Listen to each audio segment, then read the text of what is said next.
If you want to know more about the fashion industry, get your foot in the door, be able to like form an opinion, develop personal style. If you're just like interested in fashion, period, keep watching. I made a video kind of like a fashion 101. Like if you are interested in this world and you maybe want to have a career, or maybe you're just doing it for yourself and you want to know more about the discourse that happens within the community and like form an opinion on it, you need to like watch Vogue in the 90s and then also get print media and like read the magazines. This person commented, majority of magazines now are 90% ads. Okay, yes, but that doesn't mean you shouldn't be reading them. I also think that a lot of the ads, if it's a good ad, you won't be able to tell.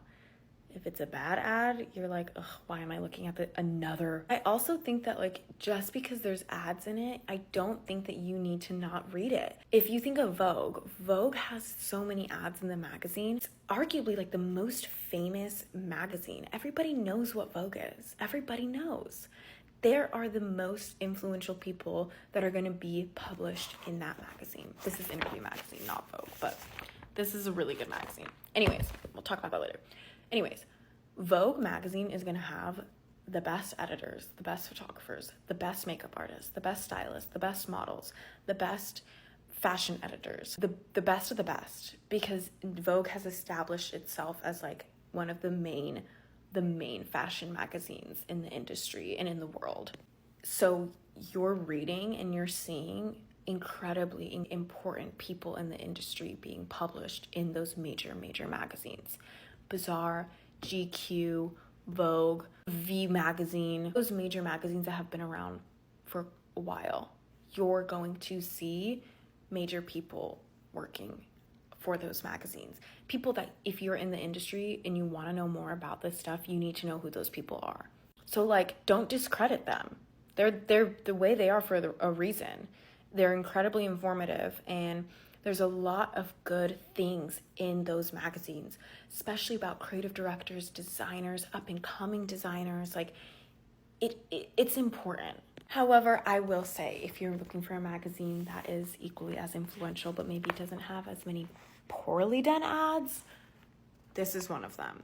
This is one of my favorite Interview Magazine covers, besides the one with Lana Del Rey, which my friend Rhea worked on. So cool. Anyways, this is the winter issue, and this is with Kylie Jenner on the front. And I just think that this magazine, first of all, the way it's done is so like, ugh.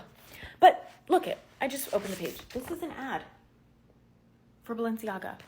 And there's another one in here, but it's not like necessarily bad. Like I kind of am like, wait, I kind of love it. This is another one, another Balenciaga ad.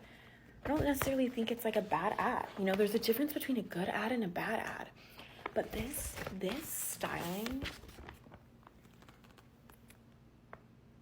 this is so good. This is also a really good one. Look at this. So cool. Anyways, I love that it's so big and massive, and it's also interesting because most magazines are like glossy, but this is matte printed, so it's different. Adds like a different texture to it. Anyways, that's another one. I could make a whole list about like magazines that are like smaller, maybe less known among the Gen Pop. Do that if you want. But anyways, just because it's a big magazine and it has a lot of ads doesn't mean that you shouldn't read it. It doesn't mean that what's inside the magazine isn't credible or like equally as important as something that's maybe inside a more like niche, avant-garde, exclusive magazine, you know? Okay, bye.